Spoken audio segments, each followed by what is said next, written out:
Welcome back.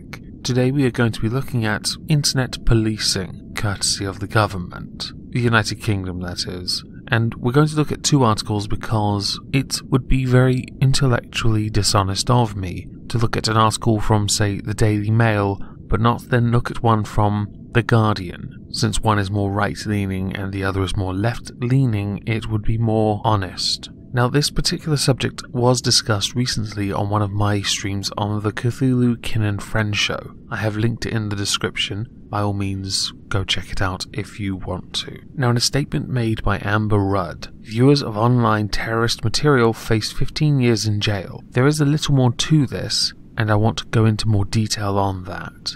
It is such displays of courage in the face of terror, of resilience and of compassion, that I think should make us proud of the spirit which pulls us all together in defiance of those who would harm us. This is what I believe Britain is about. Okay, I've lied. We're not going to be addressing articles. I will link some in the description that did alert me to this. But we're going to focus on the video as it is on the Conservative Party YouTube channel. The original is 27 minutes long, and I don't think anyone wants to listen to Amber Rudd prattle on for that long. Now, with regards to what you said, I have no problem, so please continue. And this is the spirit we must harness to build a safer, more united Britain. With all the fear-mongering going on with regards to the current Brexit negotiations, I find it very hard to believe that this could possibly be achieved. I've spoken to mothers learning about what their kids do online, so they know where they could be vulnerable to pernicious influences. I've seen groups set up to challenge racism in sports, and places where those same sports are being used to encourage greater integration in communities. Yes, on multiple occasions I've heard Ian Blackford of the SNP talk about cultural enrichment, which is integration, which has been proven repeatedly not to work, or had to fail because it still creates communities within communities, which is a problem because those communities don't seem to get along because some of the communities hold on to cultural ideas that are not very British and make it very hard for communities to get along. Establishing the new Commission on Countering Extremism will further support this agenda by exposing extremism and division. It will be key in challenging those who preach hatred. But I bet it will be a nightmare and just as expensive to get those who do preach it out of the country. You know, those that have come here under the guise of being refugees, but have somehow turned it into an excuse to tell everyone how abhorrent our existences are. Let's just say, for the sake of it, I am skeptical that this could work. The task of tackling the warped Islamist ideologies that have inspired terrorist attacks this year is without a doubt amongst the greatest we have faced. You say warped, but some of the beliefs they hold are taken directly from the religious texts. You know, the ones that promote lying, the ones that promote violence, the ones that promote intolerance. Sounds to me like they're just following their faith, word for word, whereas some, the more moderate Muslim, as it were, do not. It could all stem from the fact that Islam as a faith is an absolute mess. Different tribes, clans, whatever you want to call them, believing different things and believing they are better than the other. But it is not the only one. Violent and non-violent extremism in all its forms, anti-Semitism, neo-Nazism, Islamophobia, intolerance of women's rights, these and others cannot be permitted to fester. I 100% agree with you, but I don't see how you can police this without encroaching upon people's rights. It's a very difficult thing to police well, and if you're going to be consistent, which I doubt you will be, history has shown us repeatedly that there is remarkable inconsistency with this kind of stuff, certainly with how to deal with people who commit crimes anyway. So I am very, again, curious and skeptical. Well, I say that a lot, maybe I'm a skeptic clone. Our values are far, far better than this. I'll be honest, it's gotten to the point I'm not entirely sure what our values are. Certainly if previous elections are anything to go by, we all believe very different things. One consistent fact that remains is that we are a divided country, a very divided society. We are very divided communities. We also face a real and growing threat from the extreme right. Spoiler alert, at no point in the 27-minute speech she gives does she say the same thing for the extreme left. When we look at those who've committed crimes for the extreme right and then look at what the extreme left has done. Things like Black Lives Matter, the unironically fascist, anti-fascist movement, or both are domestic terrorist groups. We see a lack of violence or a great reduction in violence on the far right compared to that of the extreme left, both of which preach ideas I do not support, both of which I don't agree with. No, this doesn't make me a filthy centrist. But the far left, the extreme left, is the one that preaches tolerance while using intolerant methods to get their point across, whether it be by punching some dickhead in the face, burning things, calling for the deaths of cops, or whether it be simply, if you disagree, you are a literal Nazi. If we're to do better, then we have to be a step ahead. And that means being nimble and responsive as the threat evolves. Nimble and responsive means that by definition you are already behind the people you're trying to catch. Because you are, while trying to anticipate, you still have to wait for them to do something for you to act. It doesn't mean you're ahead of the game at all. It means you're behind them, which isn't exactly a breakthrough discovery. Over the last months, I have been reviewing our counter-terrorism powers and legislation. We have seen what could be interpreted as a shift towards crude attacks, with lone or few attackers using everyday items. Yeah, we really need to do something about the increasing numbers of acid attacks, and where people are getting the acid from. Might be an idea to look into that. There also appears to be a trend towards shorter timescales from aspiration to attacks. If we're going to keep people safe, we need to disrupt plots in their early stages. That sounds either genius or like an incredible invasion on people's homes, because I'm not entirely sure how you're going to be able to do such a thing unless you're going to be totally and absolutely watching everyone with what they do on the internet. Many such plots will include some element of online radicalization. Extremists and terrorist material can still be published online, and it is then too easily accessible on some devices within seconds. Messages of hatred and violence accessible from any laptop or smartphone. Let's overlook the fact that what is determined or deemed to be hatred is very subjective, and focus on the fact that somehow you're going to try and police the internet, something which is impossible. I'm sorry, but you're not going to be able to do it. To me, and this seems like a sideways for a second, but Amber, you seem like someone who thinks the internet's a box with a little red light on top, weighs nothing and is wireless because all the information's in the cloud. I love the IT crowd. I'm not trying to insult you too much, but the idea of policing the internet is something I cannot imagine you being capable of doing, or implementing something that could do it. Progress has been made, but this has got to stop. Today I am announcing that we are tightening our laws for individuals looking at this type of material online.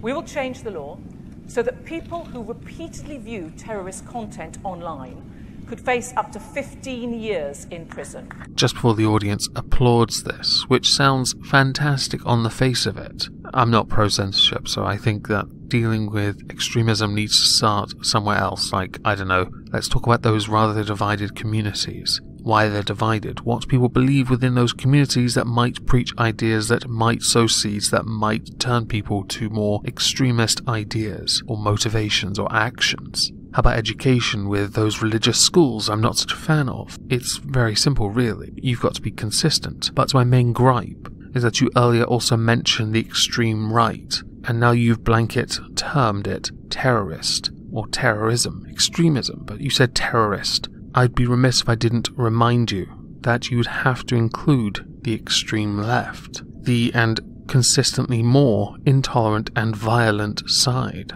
If you need proof of that, why not look at your opposition that are supposedly socialist with a leader like Jeremy Corbyn, with a shadow chancellor that is communist, a party that has been repeatedly found out to be remarkably anti-Semitic.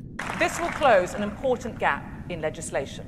At present, the existing offence applies only if you have downloaded or stored such material, not if you're repeatedly viewing or streaming it online. A critical difference. We will also change the law in another important way. If someone publishes information about our police or armed forces for the purpose of preparing an act of terrorism, then they could face up to 15 years in prison. My job isn't just to protect the public.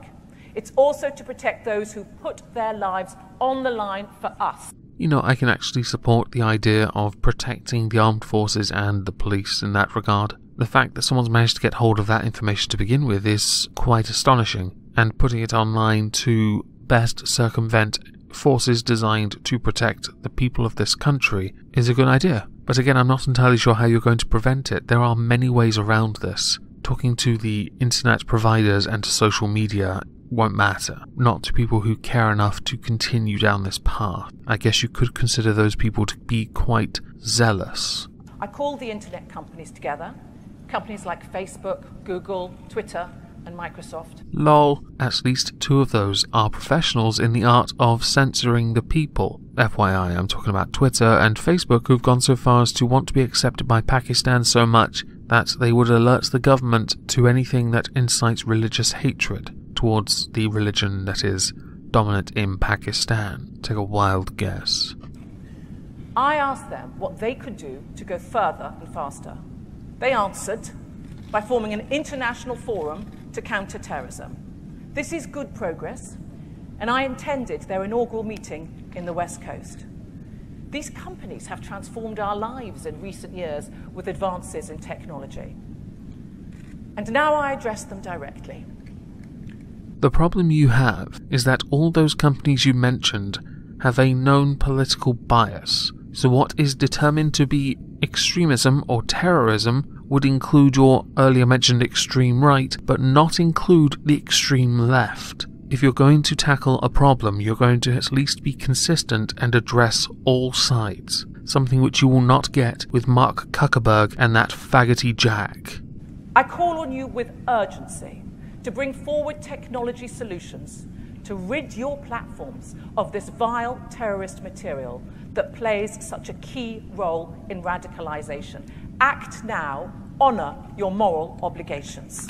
Until they're under legal obligation to do so, they'll only at best police stuff that they think should be policed, like nationalist groups within Britain, or most importantly, England. They don't care about Scotland's national stuff because they have an SNP party. And again, this is something that won't happen. They'll police what they deem to be extremist, which will be anything that is conservative, which is the party I believe you are part of from the YouTube channel which video I'm responding to.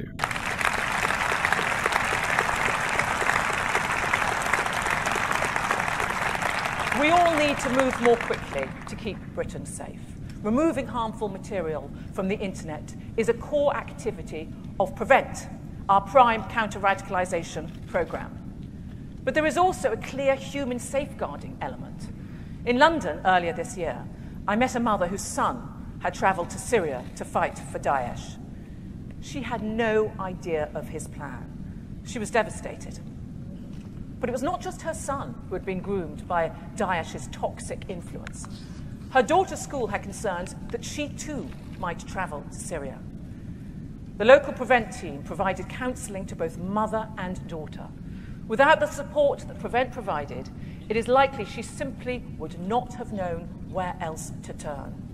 Let's overlook the obvious jokes about porn on the internet. Focus on the parent and the children. Let's talk about the style or type of parenting that would enable a child to have access to the internet to such an extreme that the child was then able to be groomed without the parents knowing. Now, I know there are limitations with teenagers because they want to be free, but there has to be some kind of middle ground, or not middle ground. You're the parent. Put your bloody foot down and you make sure your child does what they're bloody well told. If you don't want your child accessing material like that, you, the parent, are responsible for what they see on the internet. You ensure that the internet is locked to them. Don't give them everything and expect them to suddenly treat you with respect. I'm not going to tell people how to be parents. I'm not one myself, and I know you're not going to listen. But issues like this are actually at the early stages of where extremism is allowed to start. In the home, in education, and social events. Hell, even wherever it is you go to pray, if you do at all. Anyway, I don't believe any of this could work. I think it's utter nonsense. Policing the internet but only policing one actual side is biased as hell, and I think it's going to fail. Although, with the current standing of the Conservative Party and how Jeremy Corbyn, the Prime Minister in waiting, seems to think he'll be Prime Minister before long, I'm not convinced the Conservative Party will get much through the House anyway. The current Labour Party are just about bloody-minded enough to vote something down just because the Conservatives came up with it. Anyway, thank you all for listening.